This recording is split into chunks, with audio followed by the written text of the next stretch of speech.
प्यारे बच्चों, मैं आशीष आप सभी का एक बार फिर से अपने एजुकेशनल चैनल पर हार्दिक स्वागत करता हूं। बच्चों, हमारा मकसद रटाना नहीं, रीडिंग करवाना नहीं, बल्कि समझाना होता है। क्योंकि एक बार अगर आप अच्छे से समझ गए तो आपको पाठ तो समझ आने ही वाला है, साथ में आप इस पाठ की समरी, साथ में इसके क्वेश्चन आंसर लंबे टाइम तक याद रख पाओगे और आपको एग्जाम में कोई भी दिक्कत नहीं आने वाली है। तो इसी सिलसिले में आज हम एक्सप्लेन करने वाले हैं सीबीएसई 10th बोर्ड क्षितिज हिंदी भाग 2 का ये पाठ यशपाल द्वारा रचित लखनवी अंदाज। तो आगे बढ़ने से पहले वीडियो को लाइक करना बिल्कुल न भूलिए। तो चलिए शुरू करते हैं। प्यारे बच्चों, लखनवी अंदाज इस पूरे पाठ को समझने से पहले आप थोड़ा सा इसके नामकरण पे, इसके नाम पे आप फोकस कीजिए। और मुझे उम्मीद है कि आपने इसके नाम को अच्छे से समझ लिया, तो आपने ये समझो इस पाठ के, इस लेसन के, इस चैप्टर के बहुत बड़े पार्ट को समझ लिया। तो चलिए बात करते हैं लखनवी अंदाज। लखनवी यानी कि लखनऊ शहर के रहने वाले लोगों का अंदाज। लखनवी अंदाज यानी कि नवाबी अंदाज।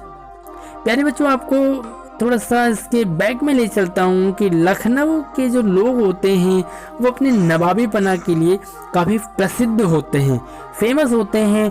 और वहाँ का जो नवाबीपना है, उनकी एक ड्रेस होती है सफ़ेद ड्रेस, यानी कि वाइट वो यूनिफॉर्म पहनते हैं और वाइट यूनिफॉर्म से ही उनके नवाबीपना झलकती है।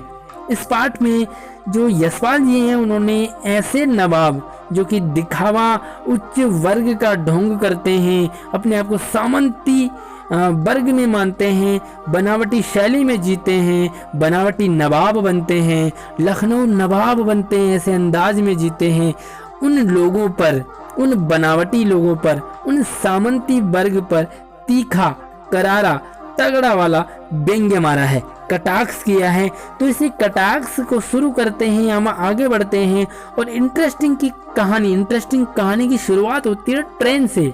जी हाँ, ट्रेन में सफ़र करने के लिए लेखक हमारे यशपाल जी वो 2nd क्लास डिब्बे में उसका टिकट ले लेते हैं, खिड़की वाला, ताकि वो चलते चलते प्रकृति का नज़ारा ले सकें और अपने लिए एक कहानी की स्टोरी के लिए मैटर तैयार कर सके। तो ये थोड़ा सा लेट हुए नवाब साहब, हमारे लेखक साहब यशपाल जी, और वो ट्रेन में चलते चलते ट्रेन में जैसी लपके और वो किसी दूसरे डिब्बे में जा बैठे जल्दबाजी में। और जैसे ही वो दूसरे डिब्बे में बैठते हैं तो वहाँ देखते हैं क्या, एक सफ़ेद पोश, एक वाइट यूनिफॉर्म में कोई बैठे हुए पहले से ही, नवाब साहब बैठे हुए, लखनऊ के नवाब साहब। और सामने क्या देखते हैं, खीरे रखे हुए हैं, तौलिए में खीरे रखे हुए काट के, शायद खीरा खाना चाहते हैं। नवाब साहब खीरे से पेट भरना चाहते हैं, ये कैसी नवाबी है। यशपाल जी ताड़ गए उन्हें।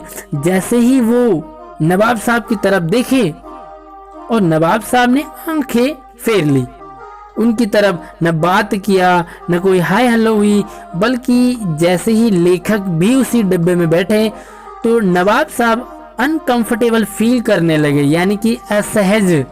उन्हें ऐसा लगा कि मैं इस डिब्बे में, 2nd क्लास डिब्बे में बैठ करके आराम से जाऊं, खीरे का स्वाद लेते हुए जाऊं, लेकिन यहाँ पर फंस गए।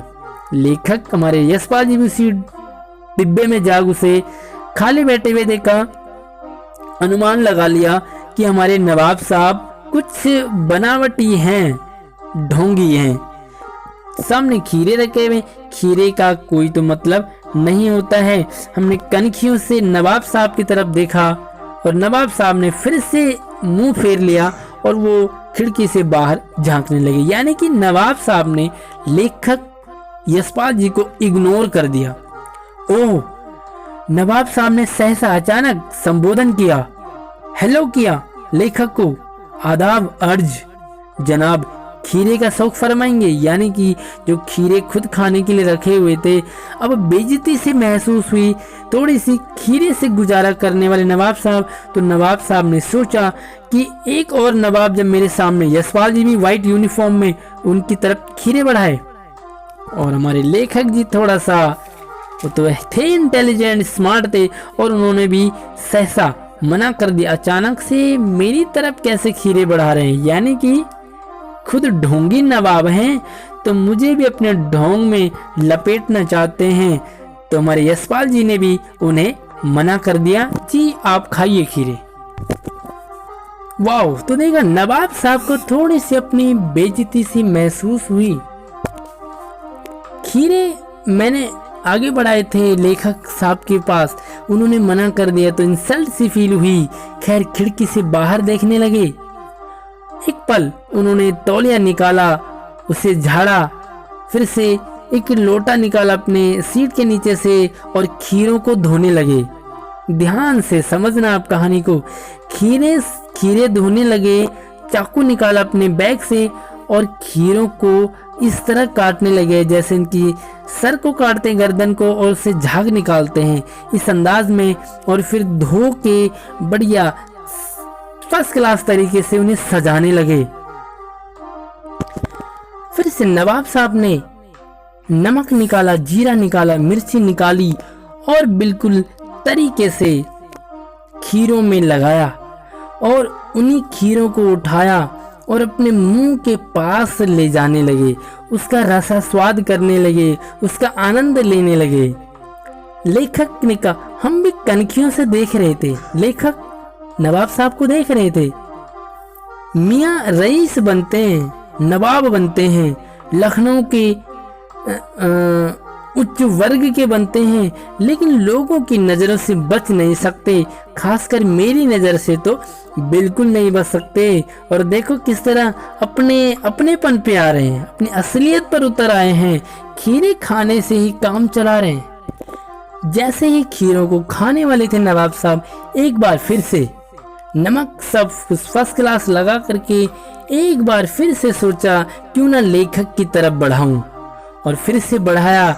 नमक मिर्च लगा खीरों को देखते ही लेखक के मुंह में भी पानी आने लगा, लेकिन लेखक ने मना कर दिया। क्यों? सेल्फ रिस्पेक्ट, आत्मसम्मान की जो बात थी। और वैसे भी एक बार जिसे मना कर दिया तो दोबारा कैसे खा सकते थे, तो कह दिया जी आप खाइए, कि भला शौक फरमाइए, थोड़ा सा स्वाद भी नहीं है, पेट भी थोड़ा सा ठीक नहीं है और इस समय भूख भी नहीं है, तो बस आप खाइए। और फिर से एक बार मना कर दिया।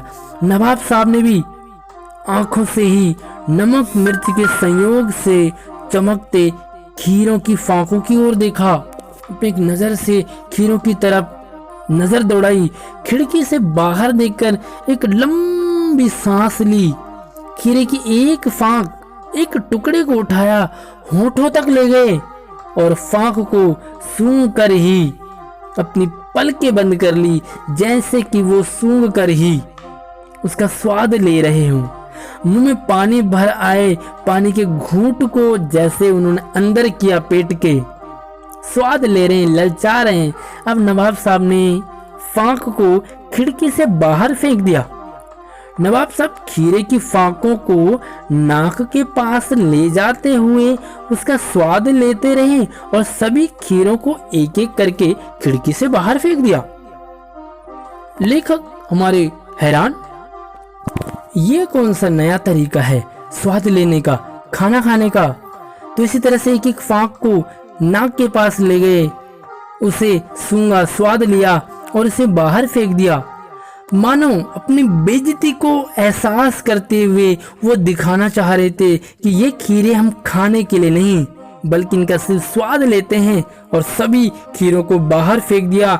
ये है हमारा खानदानी रईसों का तरीका, ये है हमारा नवाबी तरीका।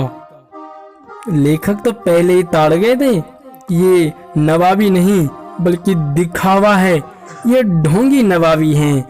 इसी का तो खंडन करना चाह रहे हैं, इसी पे तो वो व्यंग्य करना चाह रहे हैं। और बस वो समझ गए क्या गजब का अंदाज है, सूंघ कर ही नवाब साहब खीरे। ऐसे में तो नवाब साहब सूंघ कर ही खाने का स्वाद ले लें, ऐसे तो नवाब साहब सूंघ कर ही पानी का स्वाद ले लें। कभी पानी न पिए, कभी खाना ही ना खाए। तो लेखक भी कुछ हैरान हो गए और मजे लेने लगे। लेखक फिर सोचने लगे, फिर से सोचने लगे, अनुमान लगाने लगे, क्या गजब तरीका है खीरा इस्तेमाल करने का। पहले खीरों को धोया, फिर उसे काटा, नमक लगाया और सूंघ कर ही फेंक दिया। और सोचने लगे क्या सूंघ कर ही स्वाद लिया जा सकता है। लेकिन नवाबी पना देखो, अपना पेट में जो चीज अपने पेट में जाना था उसे भी बाहर फेंक दिया, एक दिखावे मात्र के लिए। परंतु क्या ऐसे तरीके से, इस तरीके से, इस अंदाज से क्या उदर तृप्ति यानी कि पेट भर सकता है।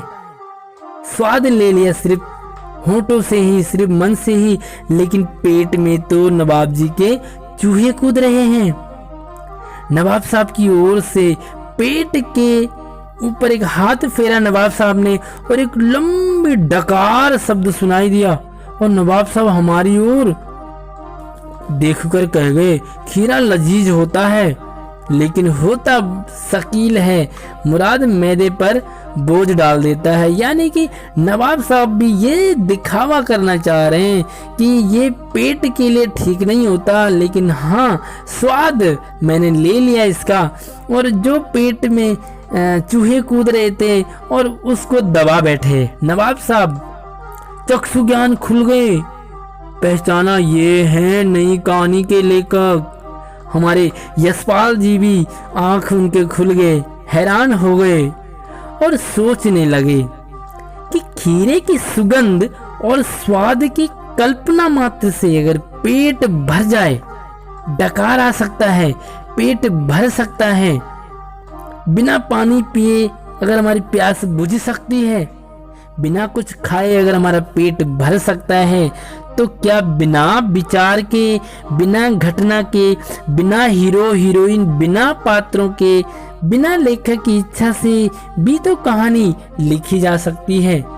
यानी कि व्यंग्य कर गए हमारे यशपाल जी कि बिना कहानी, बिना पात्रों के कोई कहानी लिखी ही नहीं जा सकती। लेकिन यहाँ तो अगर नवाबी पना दिखाएं तो कुछ और ही इशारा करते हैं। तो इस तरह ये है आपके पास नवाबी पना, लोगों का दिखावापन, किस तरह से लोग अपने दिखावीपन के लिए फेमस रहते हैं और अपना सब कुछ न्यौछावर कर देते हैं दिखावे के लिए।